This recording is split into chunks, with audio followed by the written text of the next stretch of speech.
Hello students, क्या हाल है आपके। उम्मीद करते हैं आप लोग खैरियत से होंगे। और आज हम पढ़ने जा रहे हैं फ़िज़िक्स और आपका फर्स्ट ईयर की चैप्टर नंबर 1। और जो हमने 2-3 टॉपिक्स पहले भी किए हैं, उसका जो अगला टॉपिक है डायमेंशन का है। और डायमेंशंस जो है वो किस तरह जो है आपके फार्मूले बनाए जाते हैं, क्या जो है वो ज़रूरी अवामिल हैं उसमें, वो आपका डिस्कस करेंगे किस तरह जो है वो। अब डायमेंशन के लिए मेरे ख्याल में दो चीज़ें ज़रूरी हैं। एक तो आपको जो फिज़िकल क्वांटिटी है, ड्राइव्ड क्वांटिटी है, उसका फार्मूला याद होना चाहिए, ठीक है। और फार्मूले के साथ अगर उसका यूनिट भी याद होना चाहिए, और वो याद होगा तो वो आसानी है। मेरे हिसाब से यूनिट जो है वो ज़्यादा आसान होता है, मगर आपका अगर फार्मूला याद है तो उससे भी आप डायमेंशंस निकाल सकते हो। ओके जी, तो चलते हैं डायमेंशन की तरफ। अब डायमेंशन की ज़रूरत क्यों पड़ी? अब मसला ये है कि आपके पास यूनिट जो हैं वो आपको पता है, जैसे किलोग्राम है तो उसमें आपके आ जाते हैं, किलोग्राम भी है, मिलीग्राम भी है, माइक्रोग्राम है, आपका मिलीग्राम, माइक्रोग्राम, और आपका बहुत बड़े बड़े यूनिट भी हैं। इसी तरह लेंथ के आपके सेंटीमीटर, मिलीमीटर, और आपके मीटर, किलोमीटर, माइल, यार्ड, बहुत सारे यूनिट होते हैं। तो ये सब अब प्रॉब्लम ये है कि उनको हमने एक ही नाम से पुकारना है, ताकि फ़िज़िक्स में जब ये प्रॉब्लम आए तो भाई अगर एक ही चीज़ सामने सिंबल हो, ताकि सब कह जाए भाई ये फला आपका जो है वो डायमेंशन है, ठीक है ना, ताकि उसको जो है वो क्लियर तौर पे समझा जाना चाहिए, ठीक है ना। अब देखिए ना, कोई आपने किलोमीटर में लिखा है तब भी वही यूज़ होगा, मिलीमीटर में लिखा है तब भी वही सिंबल यूज़ होगा।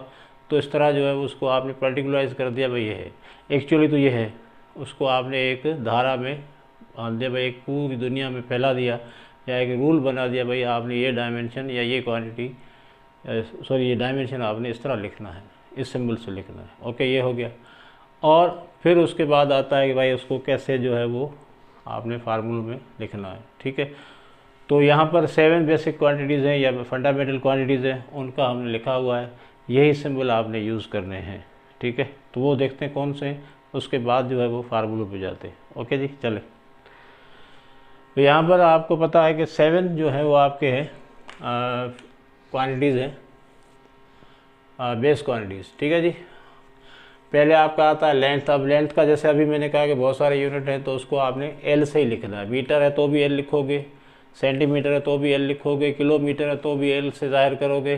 कोई भी लेंथ का यूनिट होगा, आपने क्या इस्तेमाल करना है? एल का सिंबल इस्तेमाल करना है, ठीक है। मास है, मास आपने किलोग्राम हो, मिलीग्राम हो, माइक्रोग्राम हो, जो भी ग्राम हो, यानी मास का कोई भी यूनिट हो, उसको आपने किससे लिखना है? एम से। और ये ब्रैकेट आपने डाल देनी है, कैपिटल ब्रैकेट, ठीक है जी। टाइम का आपका सेकंड ही है, और क्या है, घंटा भी है, यानी आवर्स है, मिनट्स हैं, फिर आपके दिन हैं, साल हैं, लाइट ईयर्स है, बहुत सारी चीज़ें हैं। तो वो आपने क्या करना है? टाइम से। इसी तरह आपका टेम्परेचर है, तो वो उसको आप के से लिखेंगे। इलेक्ट्रिक करंट को ए से लिखेंगे, एम्पेयर से लिया गया है। ल्यूमिनस इंटेंसिटी आपका सी से लिखेंगे।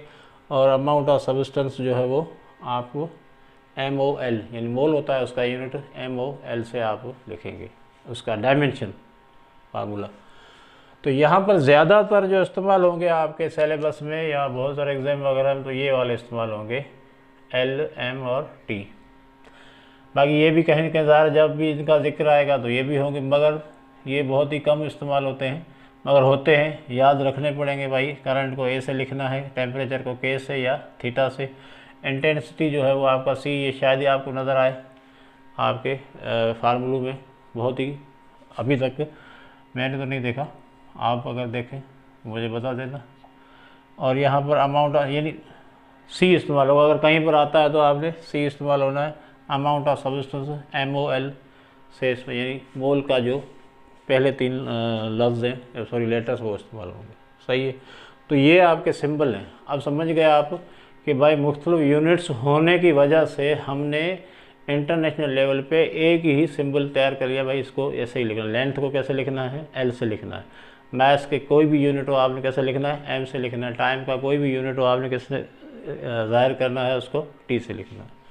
ठीक है, उनकी यूनिट्स की जगह।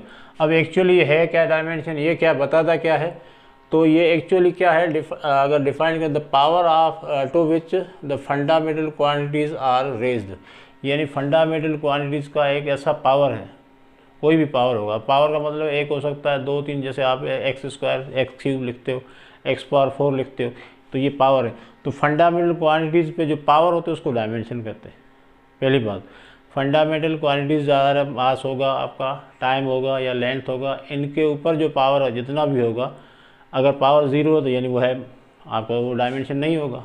ठीक है, अगर मैं कहूँ कि यहाँ पर L के ऊपर पावर 0 होगा तो ये मेरी L उस क्वांटिटी में डायमेंशन L का यानी लेंथ का है ही नहीं।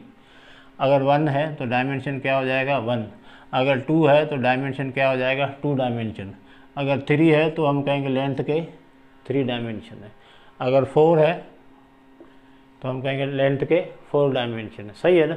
तो डायमेंशन एक्चुअली क्या है कि जो भी आपकी ये वाली फिजिकल क्वांटिटीज़ हैं उनके ऊपर जो पावर है उसको हम कहते हैं डायमेंशन। तो ये एक्चुअली क्या बताता है, एक्चुअली ये उसके जो फिज़िकल क्वांटिटीज़ यानी ड्राइव्ड क्वांटिटीज़ जो होंगी उनको एक्सप्रेस करता है। ठीक है, यानी ड्राइव्ड क्वांटिटीज़ को एक्सप्रेस करता है। फॉर एग्जांपल अभी हम करने जा रहे हैं, तो अभी आपने जहन में क्या रखना है कि एक्चुअली आपका डायमेंशन है क्या, एक्चुअली आपके पावर्स हैं। किसके पावर है, फंडामेंटल क्वांटिटीज़ के पावर हैं जो किसी ड्राइव्ड क्वांटिटीज़ को एक्सप्रेस करते हैं, जो किसी ड्राइव्ड क्वांटिटीज़ को एक्सप्रेस करते हैं। अब उसके एग्जांपल देख ले किस तरह होता है। तो सिंपली इसकी डेफिनेशन क्या है आपका, ये फंडामेंटल क्वांटिटीज़ के जितने पावर होंगे वही डायमेंशन होंगे, नहीं है तो उसको डायमेंशन है ही नहीं उसका। अब वो आपको समझा देते हैं कि इसका जो एग्जांपल में आप क्लियर समझ जाओगे। ठीक है जी, चलें जी। अब फॉर एग्जांपल आपके पास एरिया है। अब मैंने अभी कहा था आपको कि भाई मेहरबानी फरमा के या तो उसका फार्मूला याद रखो, जो भी क्वांटिटी है याद, उसका यूनिट दोनों याद रखोगे, ज़ाहिर है सिंपल सी बात है। अगर एरिया आपका फार्मूला पूरा याद है तो उसका आपका यूनिट भी याद होना चाहिए। तो आपने पढ़ा है लेंथ इनटू ब्रीड्थ है। अब लेंथ भी आपका किस में आता है, लेंथ में, और ब्रीड्थ भी आपका किस में शुमार होगा, लेंथ में होगा। तो ये भी मीटर से ज़ाहिर किया जाता है, ये भी मीटर से। ठीक है, तो मीटर इंटू मीटर क्या हो गया, मीटर स्क्वायर। तो अभी हमने कहा कि भाई लेंथ इंटू ब्रीथ है, तो इसको लेंथ को और ब्रीथ दोनों को किस से ज़ाहिर करेंगे, एल से, सॉरी किस से ज़ाहिर करेंगे, एल से। ऐसे समझा रहा हूँ आपको, डायरेक्ट लिख सकते हो आप, या आप एम की जगह डायरेक्ट एल लिख दो, मीटर की जगह क्या लिख दो, मीटर हो, सेंटीमीटर हो, जो भी डिस्टेंस का या लेंथ का यूनिट हो। मीटर स्क्वायर है तो एल पे स्क्वायर दे दो। ठीक है, डायरेक्ट। अब देखो ये कौन सा ज़्यादा आपको फ़ायदा दे रहा है, और ये आपको मल्टीप्लाई करके रखना पड़ेगा एल स्क्वायर। ठीक है, अब यहाँ पर एक बात ये तो आ गई समझ में भाई, अगर ये एक्चुअली क्या है, लेंथ है, उसका पावर कितना है 2 आया, तो इसके लेंथ के कितने डायमेंशन हो गए, 2 हो गए, यानी एरिया 2 डायमेंशन है। एरिया लेंथ में 2 डायमेंशन है, मगर आपने ये सारे कम से कम ये तीनों लिखने हैं। ये ज़्यादातर पे मैंने कहा था इस्तेमाल होंगे, तो ये आपने लिखने सारे। तो अब बताएं कि भाई एल स्क्वायर तो हो गया भाई, ये तो आ गया, मगर ये एम कितना है इसमें, और एल कितना है, और टी कितना है। तो एम इसमें है ही नहीं, तो इसके ऊपर पावर दे देंगे 0। एल आपका कितना आ गया, पावर 2 आ गया। टी आपका है नहीं तो क्या लिखेंगे, पावर 0। तो ये डायमेंशन बन गया किसका, एरिया का। यानी तकरीबन हर फार्मूले में आपने इन तीनों को रिप्रेजेंट करना है, क्योंकि मैं कहा मोस्टली यही कॉमनली यूज़ होते हैं। मास का एम यानी किलोग्राम, मिलीग्राम, जो भी होगा उसकी जगह एम। अब यूनिट के हिसाब से देखेंगे तो आपने किलोग्राम की जगह क्या लिख दोगे, बड़ा वाला कैपिटल एम, या मास का जिक्र आया तो उसकी जगह आप लिख दोगे बस। ये मैंने पूरा लिख दिया है, मास की जगह एम। अगर आपको यूनिट याद है तो किलोग्राम याद है, या जो भी मास का जो यूनिट आएगा तो उसकी जगह आप किलोग्राम की क्या जगह लिख दोगे, एम बड़ा। अब ये मेरे ख्याल में समझ में आ गया आपको। ये है आपका एरिया का डायमेंशन। तो एम है ही नहीं, यानी उस पर ऊपर 0 आ गया। m का कोई डायमेंशन एरिया भी नहीं है। और इसी तरह आपका उसमें लेंथ का कितना डायमेंशन आ गए, 2 आ गए। यानी आपको पता है लेंथ के कितने होते हैं, 2 डायमेंशन होते हैं। यानी एक आपका सॉरी आपका metre into metre, metre square होता है। तो टी आपका टाइम भी इसमें शामिल नहीं है, तो टी भी ऊपर हमने क्या लिख दिया, 0। अब आपको अगर सर 0 लिख दिया, 0 लिखने से क्या होता है भाई, 0 लिखने से m power 0 means 1, t power 0 means 1, तो सिर्फ आ गया आपका एल स्क्वायर, बचेगा तो एल स्क्वायर ना। मगर ये आपने भी लिखने हैं, क्योंकि बताया जाएगा कि भाई ये नहीं है इसमें, m मास का कोई डायमेंशन इसमें नहीं है, t का कोई डायमेंशन नहीं है, नहीं आपका टाइम का नहीं है, मगर लेंथ के 2 डायमेंशन है। सही है, अब समझ में आ गया। तो ये मैंने समझाने के लिए लिखा। अब देखो, अगर आपको एरिया का यूनिट पता है कितना होता है, मीटर स्क्वायर, तो मीटर की जगह मैंने क्या कहा था, एल लिख लो, एल स्क्वायर लिख लो डायरेक्ट, और m और t पे 0 दे दो। सही है।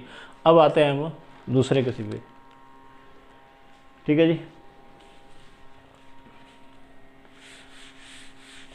अच्छा, अब आते हैं हम आपका वॉल्यूम पे।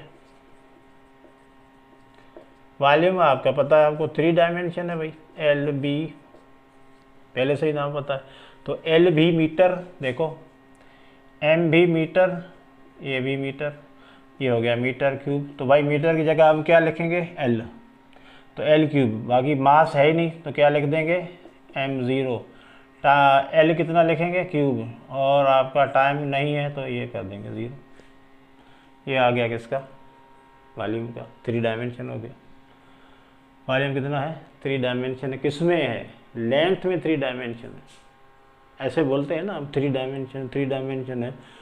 तो वॉल्यूम लेंथ में 3 डायमेंशन, मास में कोई डायमेंशन नहीं है, टाइम में कोई डायमेंशन नहीं है, लेंथ में 3 डायमेंशन है। यानी ये सारे देखो, ये भी मीटर से नापा जाएगा, ये भी मीटर से नापा जाएगा, ये भी मीटर से नापा जाएगा। तो इसका मतलब है कि 3 डायमेंशन किस में आ गए, लेंथ में आ गए।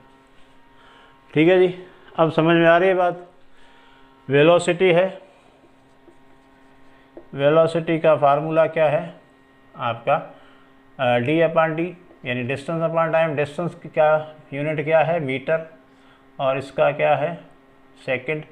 अब मीटर को L से लिखेंगे और सेकंड को T से लिखेंगे, तो ये ऊपर हो जाएगा L T पावर -1। अब L 1 है, T का पावर कितना है, -1 है, M इसमें भी नहीं है तो हम क्या लिखेंगे, M नहीं है, 0, और आपका L कितना है, 1 है, और T कितना है आपके पास, -1 है। तो ये आ गया आपका वेलोसिटी का डायमेंशन। सही है, वेलोसिटी का डायमेंशन क्या हो गया, m पावर 0, यानी मास का कोई डायमेंशन नहीं है, लेंथ का 1 डायमेंशन है, और t का कितना है, -1 डायमेंशन है। सही है जी। इसी तरह स्पीड का भी यही होगा।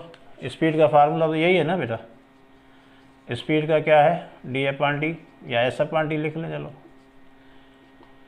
या आपने, ये हो गया मीटर पर सेकंड, यानी L/t, और ये हो गया L/t -1, तो सेम आ गया। तो आप कह सकते हो कि दोनों का डायमेंशन क्या है, सेम है। स्पीड और वेलोसिटी का डायमेंशन सेम है। ओके, हो गया। चलें जी, नेक्स्ट। अब कुछ करते हैं ताकि देखें, बहुत आसान है। जिनको ये फार्मूले याद हैं और यूनिट याद है, उनकी जगह सिर्फ सिंबल अटकाने हैं और कुछ भी नहीं है। जिनको फार्मूले याद हैं और यूनिट याद है, उनकी जगह ये जो सिंबल की लिस्ट बनाई हुई ना, वो रख दो भाई, फिर उसको सिंपलीफाई कर दो। ज़ाहिर है कुछ फार्मूले सिंपलीफाई भी करने पड़ेंगे। चलें, अभी हम आगे करते हैं, थोड़ा जगह बनाए। अब आपका है डेंसिटी है। भाई डेंसिटी का फार्मूला क्या है, मास पर यूनिट वॉल्यूम। चलो जी, मास का यूनिट क्या है, केजी, और वॉल्यूम का यूनिट क्या है, मीटर क्यूब। भाई अभी हो गया ये क्लियर। और मैंने कहा था आपकी चॉइस है, ये मास की जगह एम लिख दो या किलोग्राम, भी सेम ही उसका है यूनिट है, तो आप क्या करोगे, ये आ गया एम और ये आ गया आपका एल क्यूब। इसको ऊपर लेके जाएंगे तो ये हो जाएगा एल पावर -3। तो m का पावर 1 आया है, l का पावर -3 आया है, मगर टाइम इसमें नहीं है, तो इसका क्या बनेगा, m power 1 l power -3 t power 0, क्योंकि t है ही नहीं, सेकंड वगैरह है नहीं, कोई यूनिट नहीं है उसका टाइम का, तो हमने क्या लिख दिया, t पावर 0। ओके, फिर आपका है एक्सेलरेशन। एक्सेलरेशन देखो भैया, यूनिट बताओ भाई, ये rate of change of velocity यानी डेल्टा वी अपान क्या होता है, टी। तो डेल्टा वी का तो पता है, अभी ये आपने पढ़ा कि एल, अभी देखो ये वी वेलोसिटी का जो अभी पढ़ा वही होगा, क्या पढ़ा है आपने, ये होगा एल टी -1, टाइम का टी, टाइम का क्या होता है टी। ये डेल्टा वी का मैंने अभी वेलोसिटी का आपको बताया, वही लिख दिया डायरेक्ट। अब बहुत सारे तो आपको याद करने पड़ेंगे, जब जहाँ वेलोसिटी का जिक्र आएगा तो आपको पहले से ही पता है, वो लिख दो, क्योंकि आपका तो सारा मसला तो वही हो गया है ना कि भाई क्विज कंपटीशन है, आपने सिर्फ जवाब बताना होता है, सारा पेट के तफसील से कोई आपने दास्तान नहीं बतानी होती। तो आपका काम पहले से तैयार होना चाहिए, भाई वेलोसिटी का याद है, फोर्स का जैसे है तो हर जगह फोर्स का जगह इस्तेमाल होगा, तो ये कुछ चीज़ें आपको रटा लगा दो। ये आ गया वेलोसिटी का। अब टी देखो नीचे क्या है, प्लस का, ऊपर जाएगा तो ये माइनस का, भैया ये हो गया एक, ये ऊपर जाके माइनस, तो टी पावर -2 हो गया। अब इसका डायमेंशन क्या हो जाएगा भाई, m है ही नहीं, m power 0, L1 T power -2, ये डायमेंशन आ गया एक्सेलरेशन का। डायमेंशन किसका आ गया, एक्सेलरेशन। सही है जी, लिख ले। चलो भाई आगे, अब है आगे आपका, कोशिश करते जितने हो सकते।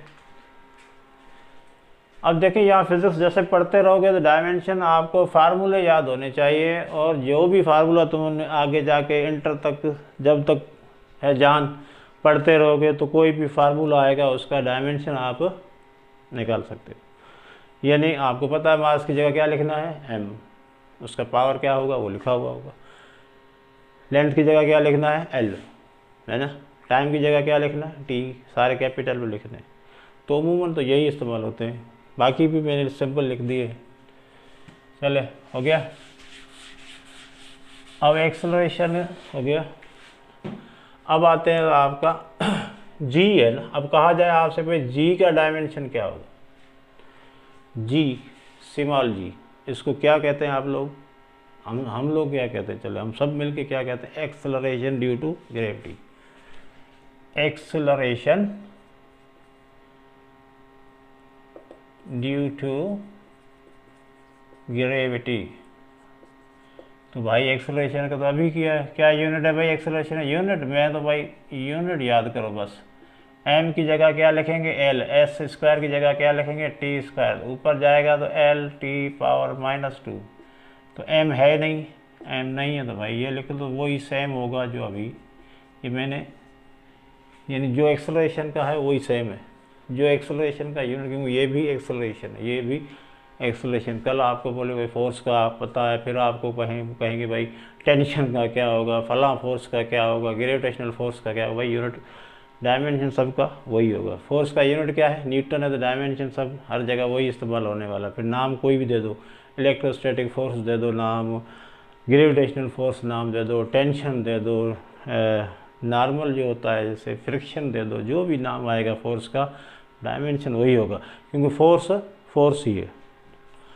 ठीक है, तो एक्सेलरेशन ड्यू टू ग्रेविटी का वही होगा जो एक्सेलरेशन का। आ गया फोर्स का, भाई ये बड़ा मशहूर है, ये हर बहुत सारा इस्तेमाल होता है, ये अभी याद भी करना है, हमें तो याद हो ना हो, आपको याद करना है। ठीक है, फोर्स का ma।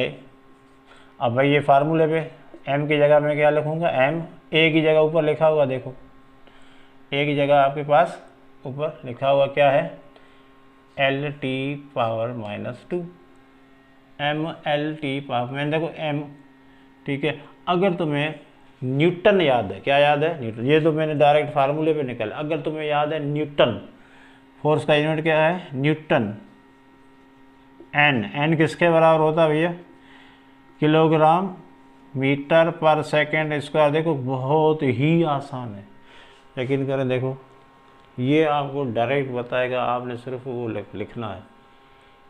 मेरे हिसाब से डायमेंशन निकालने का आसान तरीका है, यूनिट याद करो। क्या याद करो, यूनिट याद करो। किलोग्राम की जगह मास, मीटर की जगह एल, सेकंड की जगह टी, पावर माइनस। देखो सिर्फ डायरेक्ट आ गया, देखो ये वाला, ये डायरेक्ट आ गया। इसमें आपने मास लिखना है, फिर एक्सप्रेशन का यूनिट निकालो, फिर वो करो। तो यहाँ पर किलोग्राम मीटर पर सेकंड न्यूटन लिखो और किलोग्राम मीटर पर सेकंड स्क्वायर लिखो, तो डायरेक्ट आ जाएगा।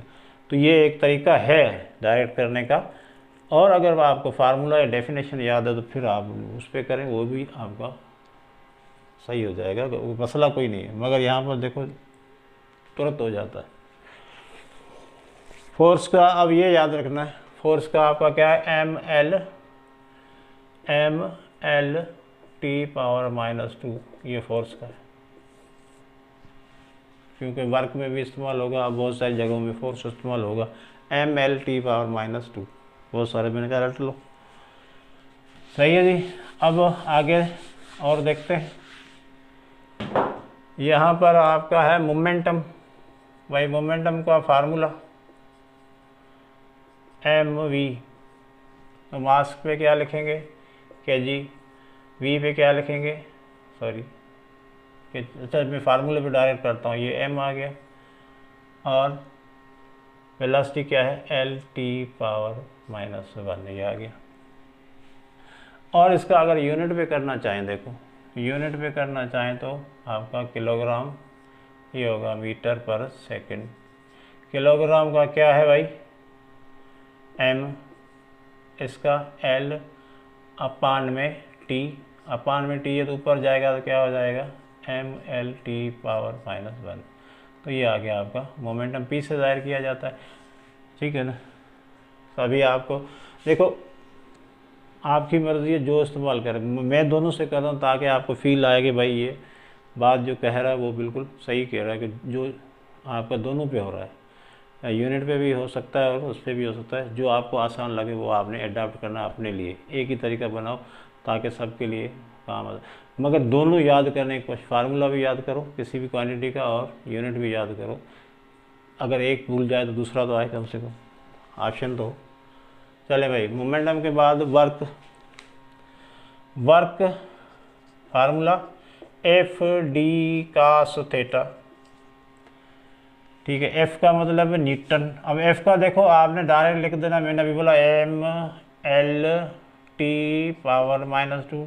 डी का क्या होता है, एल, कास थीटा तो नंबर होगा। कास थीटा क्या है, कांस्टेंट है, स्केलर है, उसका कोई डायमेंशन होता ही नहीं है, ठीक है ना, कोई नंबर ही होगा ना। कास थीटा है ना, कास 90 की वैल्यू है 0 है, कास 0 की वैल्यू 1 है, कास 60 की वैल्यू क्या है, ठीक है ना, 1/2। तो यहाँ पर कोई नंबर ही आने वाला, उसका कोई डायमेंशन से कोई लेना देना नहीं है। तो डायमेंशन आपका हो गया ये। अब देखो L into L, L into L, ये एम एल स्क्वायर। अब देखो ये मैं ब्रैकेट देना भूल रहा हूँ, सॉरी, तो ये आपने देना है bracket, M L square T power -2, ठीक है। ये आपका एफ का मैंने डायरेक्ट लिख दिया। अब आपको डायरेक्ट फोर्स का याद कर लेना चाहिए। और टी जो है आपका -2, मगर एल इंटू एल क्या हो गया, एल स्क्वायर, क्योंकि डी का भी एल आएगा। इसी तरह अब देखो एनर्जी का भी सेम ही होगा, वर्क और एनर्जी का यूनिट एक ही है। तो ये आप देखो जूल याद करोगे, तो जूल याद करो क्या होता है, न्यूटन मीटर, न्यूटन का क्या है भाई, किलोग्राम मीटर पर सेकंड स्क्वायर इंटू मीटर। अब देखो metre into metre, metre square second पर सेकंड स्क्वायर, किलोग्राम की जगह एम स्क्वायर की जगह एल स्क्वायर टी पावर -2। अब तो ये यूनिट से मैंने बना लिया, और ये आपने फार्मूला से बनाया। अब आपकी मर्ज़ी है, जूल से निकालो, यूनिट से निकालो या फार्मूला से निकालो, आपकी मर्ज़ी। तो एनर्जी भाई एक ही बात है, एनर्जी का यूनिट भी आपका क्या होता है, जूल होता है। तो एनर्जी का यूनिट आपका डायमेंशन क्या होगा, सेम होगा। अब ये पोटेंशियल एनर्जी का भी यही होगा, काइनेटिक एनर्जी का भी यही होगा। जो भी एनर्जी होगा उसका यूनिट क्या होता है, जूल होता है। तो जूल का डायमेंशन ये आ गया। अब आपको कोई गुमराह करने के लिए, डिस्ट्रैक्ट करने के लिए, कोई एनर्जी, किसी भी एनर्जी का नाम लेके आपसे कोई पूछे भाई इसका डायमेंशन क्या होगा, तो यही होगा सबका। इलेक्ट्रिकल का भी यही होगा, मैकेनिकल एनर्जी का भी यही होगा, पोटेंशियल एनर्जी का भी यही होगा, काइनेटिक एनर्जी का भी यही होगा। सबका डायमेंशन एक ही होगा। क्यों, जो अभी मैंने लिखा है ये जूल यूनिट भी सेम होता है।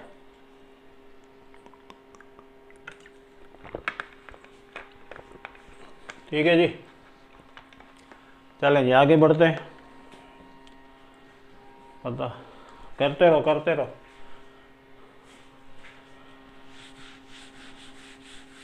ये ब्रैकेट वगैरह अगर मुझसे कोई रह जाए तो आपने ज़रूर लगाने भाई, मैंने बता दिया है तरीका। अब आपका पावर है, पावर वर्क, पावर एनर्जी। अब पावर क्या होता है, rate of doing work, W/T, याद है ना, W/T। भाई W का तो अभी आपने पढ़ा क्या होता है, जूल।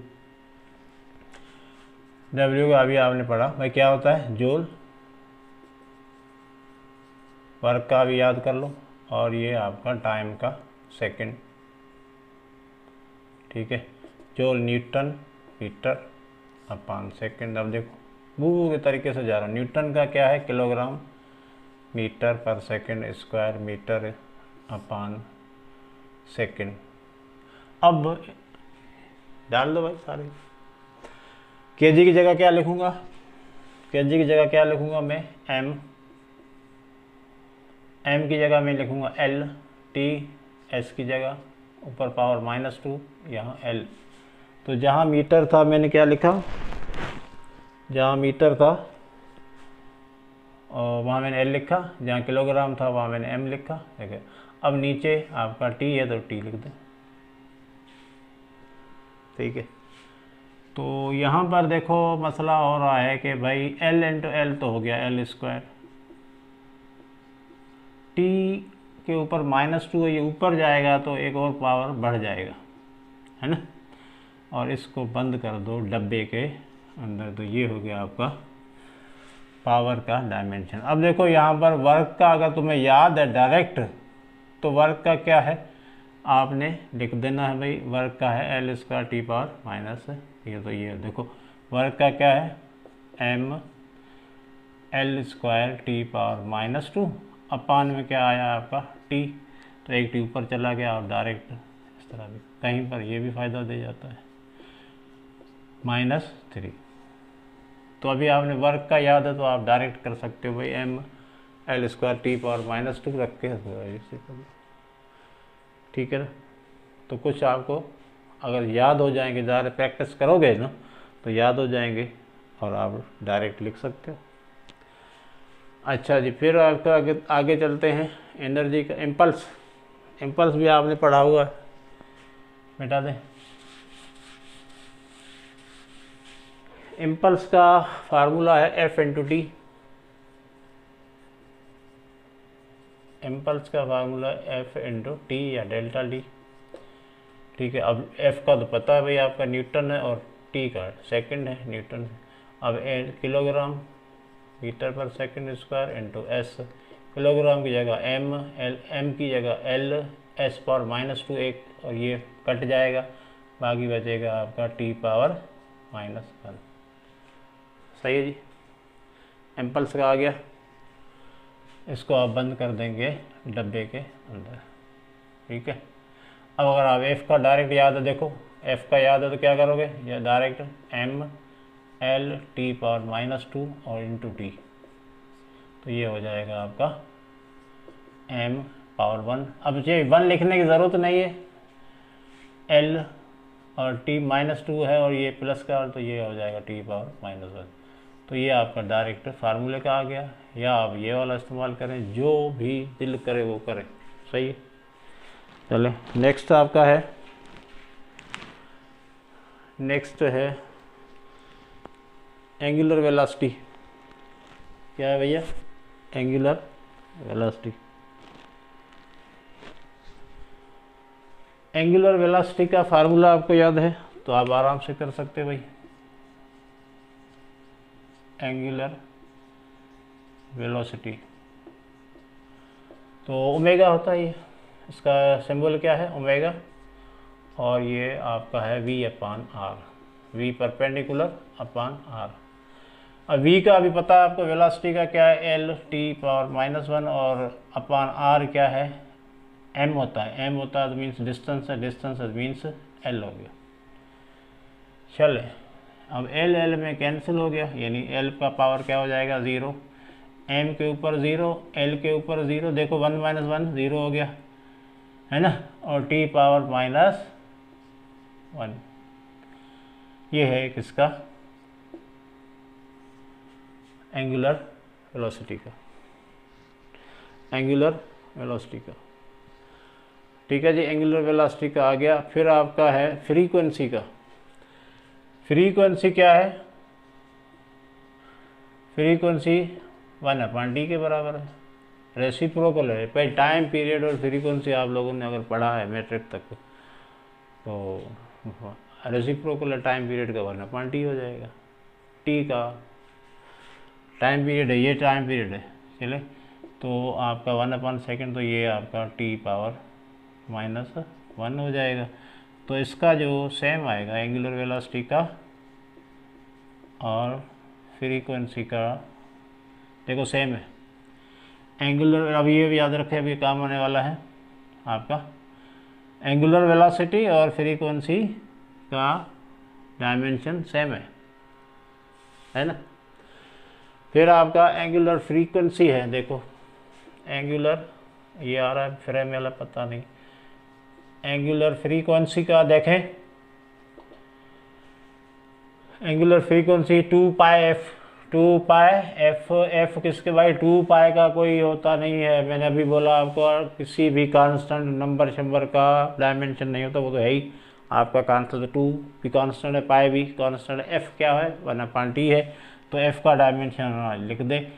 m का यहाँ 0 हो जाएगा, है ही नहीं, l है ही नहीं, और f की जगह क्या आएगा? 1/t। देखें 2π × 1/t हो जाएगा, तो 1/t ऊपर जाएगा तो फ्रीक्वेंसी का यही रहेगा सबका, ये तीनों सेम है। एंगुलर वेलोसिटी, फ्रीक्वेंसी और एंगुलर फ्रीक्वेंसी का डायमेंशन सेम है। ठीक है, चलें जी। एंगुलर एक्सेलरेशन का देखते हैं। एंगुलर एक्सेलरेशन, अभी आते हैं एंगुलर एक्सेलरेशन की बात करते हैं। भैया क्या होता है? अभी ये देखें, कुछ तो आपने पढ़े हुए होंगे मैट्रिक तक, कुछ नहीं पढ़े तो मैं यूनिट अभी उसके प्रैक्टिस करवा रहा हूँ, आगे चल के ये सारे पढ़ेंगे आप चल के। एंगुलर एक्सेलरेशन, एंगुलर एक्सेलरेशन, ठीक है भाई, इसको हम लिखते हैं एंगुलर एक्सेलरेशन, अल्फा से लिखते हैं। तो ये होता है आपका rate of change of angular velocity, rate of change of angular velocity. अभी देखो आपने एंगुलर वेलोसिटी का अभी पता है आपको, ठीक है, एंगुलर वेलोसिटी का आपको पता है, और आपको सॉरी ये टाइम का भी आपको पता है। तो एंगुलर वेलोसिटी का अभी आपने किया था, क्या निकला था? t पावर -1, ठीक है, और अभी 1/t था ना भैया, और टाइम का क्या है? t है, ऊपर जाके t पावर -2 हो जाएगा। तो इसका बना दें भाई, m power 0, l power 0, time का -2। ये अभी आपको बताया एंगुलर वेलोसिटी का 1/t यानी t पावर -1 था, ठीक है, और आपका टाइम का क्या है? t है, t ऊपर चला गया, t -2, -1 और -1 कितने होंगे? हैं, हाँ -2 हो जाएंगे ना। तो m है नहीं, l है नहीं, उनका 0 लिख दिया। एंगुलर एक्सेलरेशन का आ गया। चले अभी टार्क का देखते हैं। Torque, turning effect of a force. भाई टार्क का फार्मूला F इंटू डी, ये परपेंडिकुलर डिस्टेंस होता है, और ये क्या है, फोर्स है। फोर्स का आपको पता है, फोर्स का क्या है भैया, m(L)T⁻², और डी का कितना है, L। डी की जगह क्या लिखोगे, L। फोर्स का पहले से ही आपको पता है, होशियार हो गए तुम लोग। L into L, L²T⁻², done. L²T⁻², देखो L इंटू L, L² हो गया, और m आपका है, सॉरी इसमें है, तो m के ऊपर पावर क्या है, 1 है। l के ऊपर पावर, डायमेंशन कितने, 2 हैं लेंथ के, और टाइम के -2। तो ये हो गया आपका टार्क। चलें इसको मिटा दें।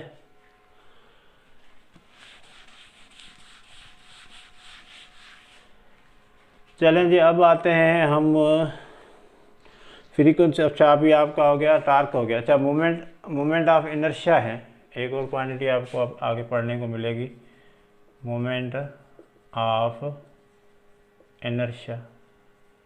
अब देखें, इसको आई से जाहिर किया जाता है, आई फॉर करंट भी है, मगर आपने यहाँ आई यहाँ पर ज़्यादातर छोटा सा इस्तेमाल होते हैं। तो ये होगा आपका mr²। क्या होगा, mr²। m फॉर मास है, तो ये m हो गया। r रेडियस होगा, तो r को हम लिखेंगे l²। तो यहाँ पर क्या नहीं है, t नहीं है। क्या नहीं है, t नहीं है, तो इसके लिए हम क्या लिखेंगे, ml²। तो ये हो जाएगा आपका m⁻1 L²T⁻0। तो ये हो गया आपका मोमेंट ऑफ इनर्शिया का डायमेंशन आ गया। फिर आपका ये आपका एंगुलर मोमेंटम है। एंगुलर मोमेंटम भी आगे पढ़ेंगे आप लोग फर्स्ट ईयर में।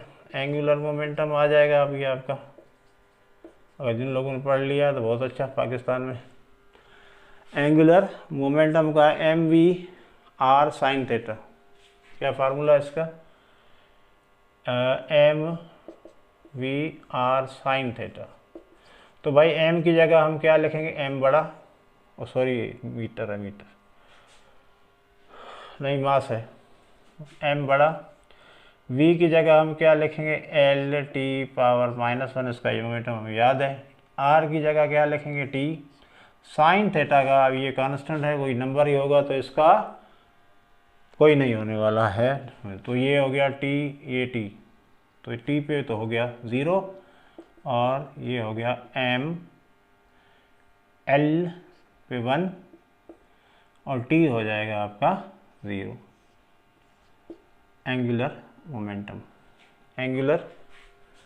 मोमेंटम सही है जी। Angular momentum,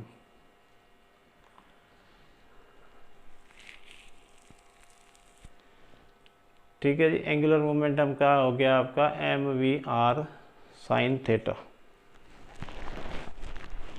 mv r sin theta, ठीक है जी।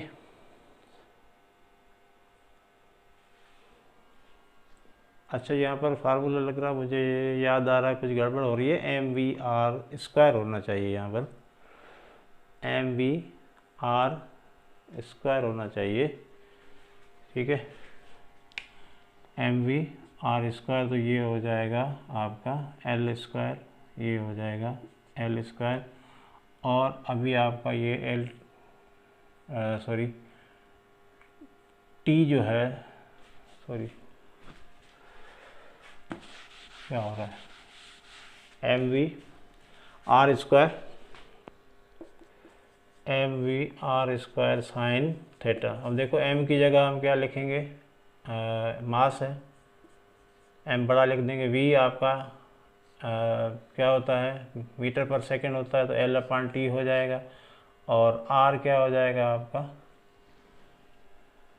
r हो जाएगा mv r², नहीं सॉरी r² हो जाएगा, l नहीं, स्क्वायर नहीं है, तो ये हो जाएगा आपका m l² टी पावर -1। सही है जी, टी ऊपर आ जाएगा तो क्या हो जाएगा -1, सॉरी स्क्वायर नहीं है, क्योंकि फार्मूला मुझे याद था ये वाला। तो एंगुलर मोमेंटम को हम एल से लिखते हैं और इसका डायमेंशन क्या हो जाएगा ml² टी पावर -1, सॉरी इस आर स्क्वायर नहीं है, mv² है, सॉरी लंबा चल रहा है ना अभी,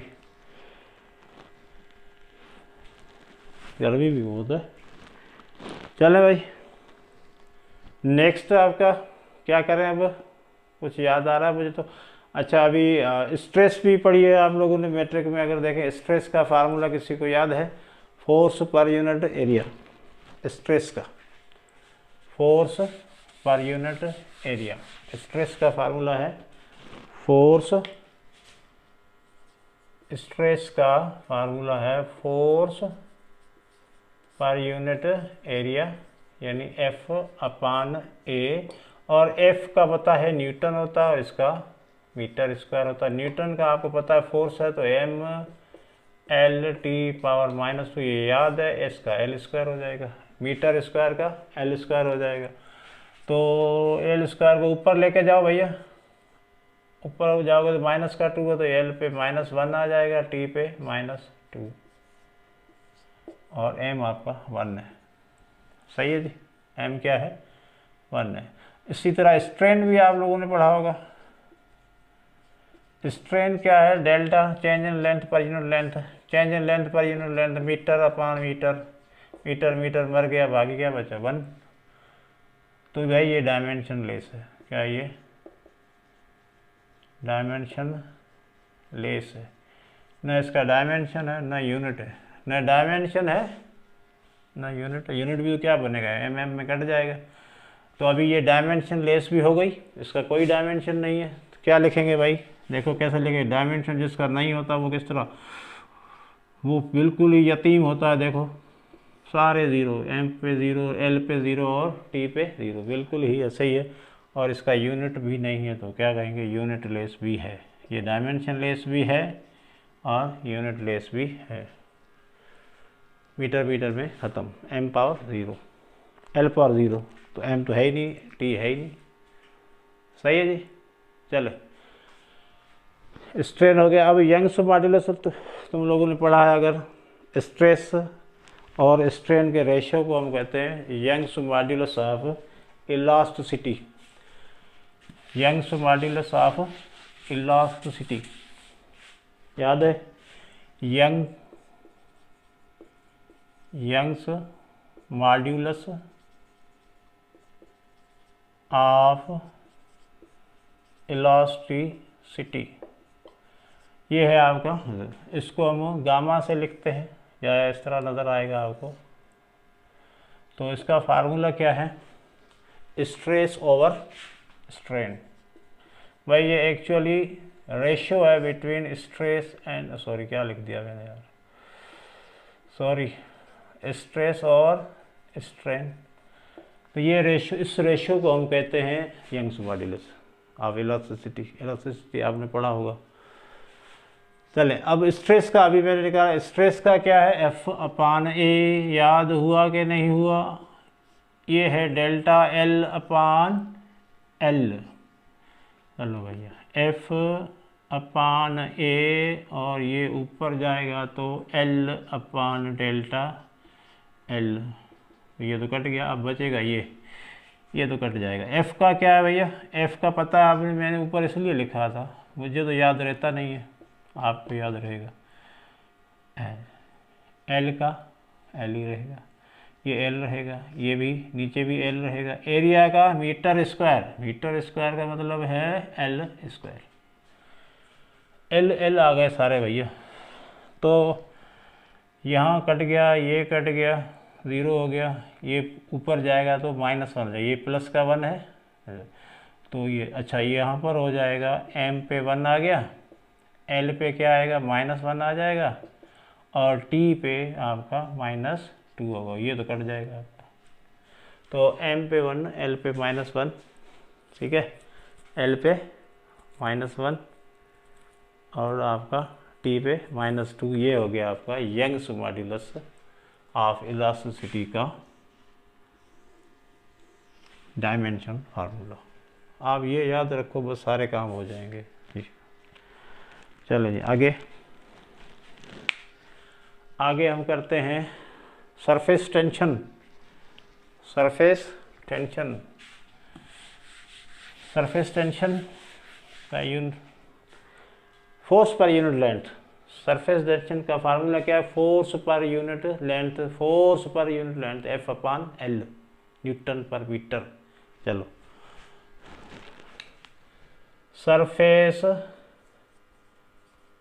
सरफेस टेंशन फोर्स पर यूनिट लेंथ F/L। F का तो पता है आपको, mL/T⁻⁻²L, तो L ही होगा ज़ाहिर है। ले जाओ ऊपर इसको, तो ये 0 हो जाएगा। देखो ये प्लस का, ये माइनस का, या ऐसे काट दें तो मेरे हिसाब से ये 0 होता है और T⁻⁻² होता है। तो ये आ गया आपका सरफेस टेंशन का। ये ब्रैकेट में अगर भूल जाऊँ तो भाई आप लगा देना, हम तो बड़े वो चल रहे हैं, हो सकता है कहीं नहीं लगाई हो मैंने, आपने लगानी है, ठीक है। उसके बाद आपका है इलेक्ट्रिक चार्ज। सरफेस टेंशन का लिख लिया है जी, समझ में आ गया। चलो इलेक्ट्रिक चार्ज Q = क्या होता है ये इलेक्ट्रिक चार्ज का फार्मूला? इलेक्ट्रिक चार्ज का फार्मूला है, किसी को याद है तो बता दो, है जी, ऐसे ही बता दो, दिल में बोलो तो मैं समझ जाऊंगा, बोलो। हाँ वही है जो अभी आपने कहा, वही है। तो ये है आपका Q = क्या होता है? I/T, ऐसा ही है। I का क्या होता है? एम्पियर/सेकेंड। तो भाई एम्पियर की जगह हम A ही लिखेंगे और इसकी जगह हम क्या लिखेंगे? T। अब आपने ये सारे लिखने हैं भाई, यहाँ M है ही नहीं, M 0, L है नहीं 0, T है 1, ठीक है, T है 1 और A, तो A पहले लिख ले भाई, A और T कितना है? 1। तो ये डायमेंशन आ गया इलेक्ट्रिक चार्ज का। तो करंट का भी लिख लो भाई, करंट का लिखें, इलेक्ट्रिक करंट का डायमेंशन क्या होगा? A ही होगा ना, सही है, वो लिख तो दिया पहले से। इलेक्ट्रिक करंट का डायमेंशन ये लिखा हुआ है A, अगर करके देख लेना आप फिर, ठीक है। चले अब पोटेंशियल डिफरेंस इधर आ जाएगा। पोटेंशियल डिफरेंस का क्या होना है? याद है किसी को formula? W/Q, work done per unit charge. ये तो अभी रिसेंटली तुम लोगों ने पढ़ा होगा मैथमेटिक्स, किसने, सॉरी मैथमेटिक्स में क्यों पढ़ोगे भाई, फिज़िक्स में पढ़ोगे ना आप लोग, तो फिज़िक्स में आपने रिसेंटली पढ़ा होगा work done per unit charge, पढ़ा ना आप लोगों ने। हाँ वही वाला जो बोल रहे थे अभी वो। तो वर्क का अभी आपको पता है न्यूटन मीटर, या देखो न्यूटन मीटर, अभी Q का अभी पता है, Q का ये पढ़ा हुआ, देखो Q का है ना, ये लिख लो सारा, चार्ज का ये सारा लिख लो, ये और ये। न्यूटन मीटर किलोग्राम है ना, अब किलोग्राम, अब देखो न्यूटन का ये पहले से ही मैंने लिखा हुआ है, ये मैंने पहले से ही लिखा हुआ है, मैं भूल जाऊंगा तो आप लिख लेना भाई, अगर मैं भूल जाऊं तो आप लिख लेना।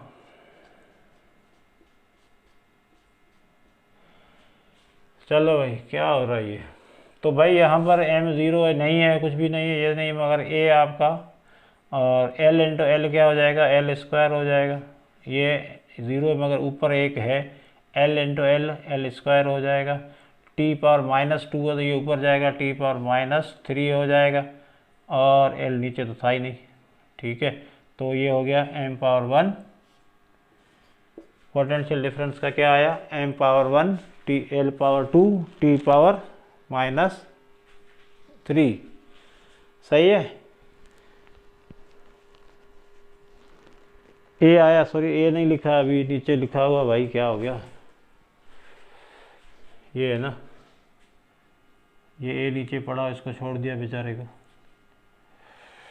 ये m पावर 1 हो गया, l into L L square का t पर -2 ये था, एक ये आ गया -3 हो जाएगा। भाई क्या हो रहा है, सॉरी यहाँ 2t, a ऊपर आएगा तो -1 हो जाएगा, t पावर क्या हो जाएगा -3। देखो अब सारे पूरे, ये तो लिखने की जरूरत नहीं, ये 1 है, ये 1 है, यहाँ पर a पावर -1 हो गया, t ये ऊपर चला गया, 2 पहले -2 पहले था, -3 हो गया, l into L L square हो गया।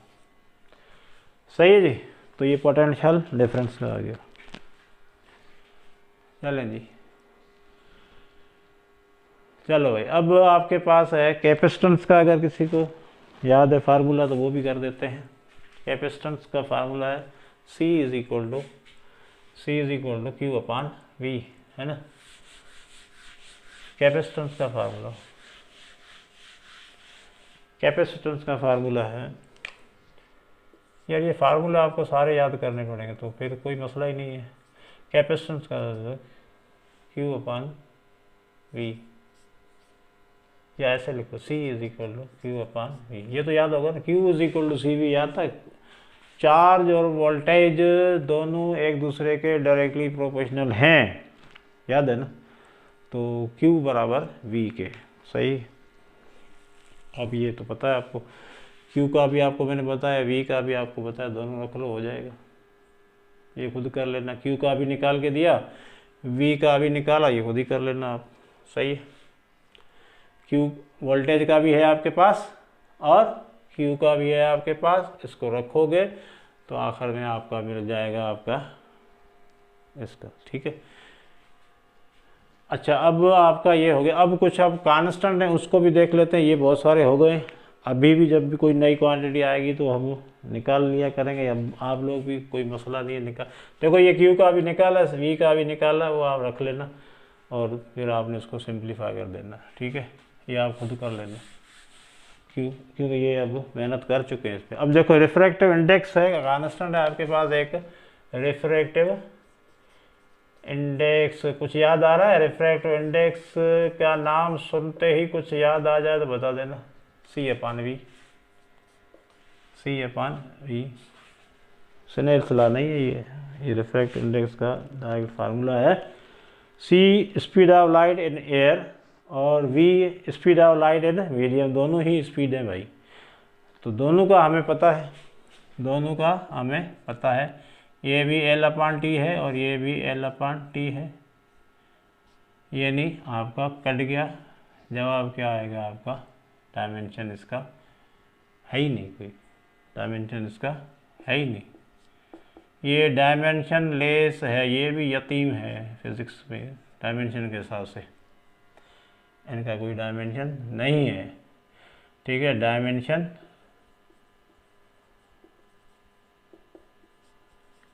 तो यूनिट भी कौन सा होगा? ये कट जाएंगे सारे ही, तो यूनिट भी नहीं होगा, यूनिट लेस भी है, डायमेंशन लेस भी है और यूनिट लेस भी है।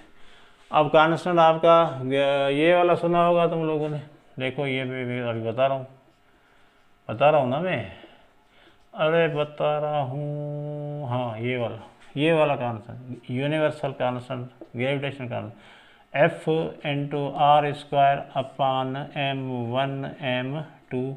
F का आपको पता mLT⁻², R का आपको पता L², M का आपको पता m×m²। भाई m² लिखोगे ना, मास इंटू मास स्क्वायर हो जाएगा। तो यहाँ पर कुछ बन रहा है, देखो G का, तो ये m प्लस का इधर माइनस का, तो m⁻⁻1 हो जाएगा और L×L क्यूब हो जाएगा। T⁻², है और है ही नहीं दूसरा, ये बन गया आपका ग्रेविटेशनल कांस्टेंट G का डायमेंशन फार्मूला। सही। इस तरह जी आपका है, इसको मिटा दें। अब देखें, ऐसे ही आपकी प्रैक्टिस के लिए कर रहे हैं ताकि आप भी मेरे साथ मिलकर प्रैक्टिस करें। बाकी कोई मसला नहीं रहा, अब इस फार्मूले याद होने चाहिए। फिर प्लैंक्स कांस्टेंट है, प्लैंक्स कांस्टेंट भी आप लोगों ने पढ़ा होगा। H का जो है वो इक्वेशन क्या है? E is equal to HF और H इज इक्वल हो जाएगा E/F। भाई E एनर्जी, F क्या है फ्रीक्वेंसी, दोनों का आपको पता है, दोनों का आपको पता है। तो एनर्जी का क्या है mL², एनर्जी का क्या है mL² T⁻², और फ्रीक्वेंसी का क्या है T⁻⁻1। याद है कि नहीं है, T⁻⁻1। तुम्हें याद हो कि ना हो, हमें याद है ज़रा ज़रा, अभी तो किया था ना, किसका एनर्जी का भी किया हुआ है और टी का, इसका फ्रीक्वेंसी का भी किया हुआ। तो mL² T, ये ऊपर जाएगा पॉजिटिव हो जाएगा, -1 बचेगा। देखो ये प्लस का माइनस का 1 हो जाएगा। ओके, ये आ गया प्लांक्स कांस्टेंट, H का डायमेंशन। इसी तरह आपका है एक और बोल्ट्जमैन कांस्टेंट है। अच्छा जी, बोल्ट्जमैन कांस्टेंट PV, बोल्ट्ज क्या हो गया, Boltz constant PV is equal to, पढ़ा आपने KT, PV is equal to KT है, KT तो K बराबर हो गया PV/T। कर लोगे। P फॉर प्रेशर है, F/A, V फॉर वेलोसिटी है, S/T, और ये T टाइम है नहीं है, ये टेम्परेचर है, ये टेम्परेचर है, K के बराबर। तो चलो टेम्परेचर T लिखो भाई। तो अभी देखो F का आपको पता है mL, ऊपर देख लो लिखा हुआ है T⁻⁻2, नीचे एरिया का L², S का टाइम है, सॉरी डिस्टेंस है, L टाइम का T, और नीचे आपका क्या है केल्विन। चलो भाई, इतना बड़ा काम कर लिया आपने।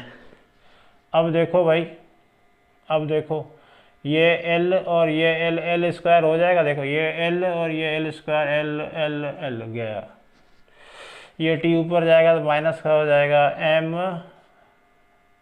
L पे तो हो गया बेचारा 0, और T⁻⁻2 -3 हो जाएगा, और नीचे क्या बच रहा है K फॉर केल्विन, ऊपर आ जाएगा। तो अब क्लियर है बात, mL0 T⁻⁻3 K⁻⁻1, ये बोल्ट्जमैन। अब देखो K भी लिखते हैं, थीटा भी लिखते हैं, मैंने दोनों लिखे, जो आपको सही लगे, थीटा लिखना है, K लिखना है, जो भी लिखना है आपने लिख देना है जी। L आपका क्या है, L क्या है आपका, सॉरी L² है नीचे एरिया का, ऊपर आपका क्या है फोर्स का है, फोर्स का mL T⁻⁻2 हो जाएगा, और वो आपका है V फॉर वॉल्यूम है। सॉरी क्या है यार, गड़बड़ करते हो आप। ये वॉल्यूम, वेलोसिटी नहीं, ये वॉल्यूम है भाई। वॉल्यूम का क्या है मीटर क्यूब। सॉरी इतना जल्दी जज्बाती हो गए ना भाई, V का सोचा ही नहीं हमने, V फॉर वॉल्यूम होता है ना इधर तो, बोल्ट्जमैन। चले भाई, अब दोबारा कर लेते हैं। ये वॉल्यूम है तो L³ होगा, क्या होगा L³ होगा वॉल्यूम का, ये F/A है, ठीक है। तो वॉल्यूम का यूनिट लिख लेना आपकी मर्जी जो भी। अब F की जगह मैं क्या लिखूँगा, mL T⁻⁻2, वो आ गया ऊपर वाला, नीचे आपका L², ऊपर आपका L³, और नीचे है T आपका, ठीक है, नीचे क्या है T है। तो अब देखें, तो अभी देखें यहाँ पर L², L एक बचेगा इधर, L² हो जाएगा। चलो देखो 3 और 1 4, 4 में से 2 गया, 2 बचे। T इधर देखो T⁻⁻2 ऊपर बचा है ना, मगर ये आपका जाएगा ऊपर, तो T⁻1 ऊपर जाएगा, T⁻⁻3 हो जाएगा। तो M पे आ गया, ठीक है। अरे नहीं है T, क्या कर रहा हूँ, T नहीं है ये, सॉरी ये टेम्परेचर है, फिर गलती कर रहा हूँ मैं, सॉरी T टाइम नहीं है, ये आपका mL² हो गया, mL² हो गया, और आपका T जो है वो किस पे आ गया, इधर T है वो -2 का आ गया, और ये वाला T क्या होगा आपका केल्विन -1, सही है। तो mL² T ये वाला टाइम है, और ये वाला आपका K⁻⁻1 है। तो ये T में फंस गए दो उधर, एक टाइम का था और टी दूसरा किसका है, टेम्परेचर का। सॉरी ये थोड़ा लंबा हो रहा था, तो आखिरी घड़ियाँ है ना, तो इस तरह हो जाता है, कोई बात नहीं। तो मेरे ख्याल में अब इतने सारे करने के बाद आपको अच्छा खासा एक्सपीरियंस हो गया होगा, जिसका डायमेंशन निकालने का तरीका और डायमेंशन क्यों निकाले जाते वो भी आपको पता चल गया कि भाई मजबूरी है, क्योंकि बहुत सारे यूनिट होते हैं। अब उनको एक ही धारा में लिखना है, एक ही तरीके से लिखना है, पूरा आपका थ्रू आउट पूरी दुनिया में जो है वो सब एक जैसा लिखे। तो मीटर भी आ जाता है, कभी किलोमीटर भी आ जाता है, कभी सेंटीमीटर भी आ जाता है। जैसे टेम्परेचर आपका है, टेम्परेचर के कभी केल्विन में आ गया, कभी आपका फ़ारेनहाइट में, तो हमने टेम्परेचर का के इस्तेमाल करना, लेंथ का एल इस्तेमाल करना है, मास का एम इस्तेमाल करना है, करंट का ए इस्तेमाल करना, तो ये सारे हैं, ठीक है जी। तो इस तरह जो है वो आपका ये हो गया, सही है जी। तो अब नेक्स्ट में हम देखते हैं कि भाई जो को आपका है प्रिंसिपल ऑफ होमोजेनिटी, तो किस तरह जो है इन डायमेंशन को हम ऐड कर सकते हैं और सब्ट्रैक्ट कर सकते हैं। इस तरह इक्वेशन में अगर साथ आ जाएं सारे, तो क्या उसके साथ सलूक किया जाए, तो उसके बारे में पढ़ेंगे नेक्स्ट, ठीक है जी। और उम्मीद करते हैं आपको ये बात समझ में आई होगी। कोशिश बहुत की है मैंने, क्योंकि बहुत सारे आपके यूनिट इसलिए मैंने किए हैं ये क्या बोलते हैं इसको, डायमेंशन, ताकि आपको जो है वो आसानी से हर बात समझ में आए। मुख्तलिफ तरीक़ों से जो मुख्तलिफ यूनिट थे उन पे काम किया, सही है। तो उम्मीद करते हैं आपको समझ में आ गया होगा। अगर समझ में आ जाए, अच्छा लगे, तो किसी भी दोस्त को आप लाजमी तौर पे इसको शेयर कर दें, और इस वीडियो को जो है, अगर मैंने मेहनत की है तो इसको लाइक कर दें, और कमेंट्स में भी कुछ लिख दें, ताकि हम ज़्यादा से ज़्यादा मोटिवेट हो सकें और काम करने में बहुत ज़्यादा मज़ा आए। नहीं करोगे तभी काम तो हम करेंगे, वो मसला नहीं है, मगर अच्छा लगता है कि भाई हम मेहनत करने के बाद कोई उसको अप्रिशिएट भी कर रहा है और उसको लाइक कर रहा है। लाइक और शेयर का इसलिए करो, अगर आपको अच्छा लगे तो किसी दोस्त को भी एज अ गिफ्ट जो है वो आप शेयर कर दो। मेरे ख्याल में इस पर कोई पैसे वगैरह नहीं लगते हैं, ठीक है। Thank you.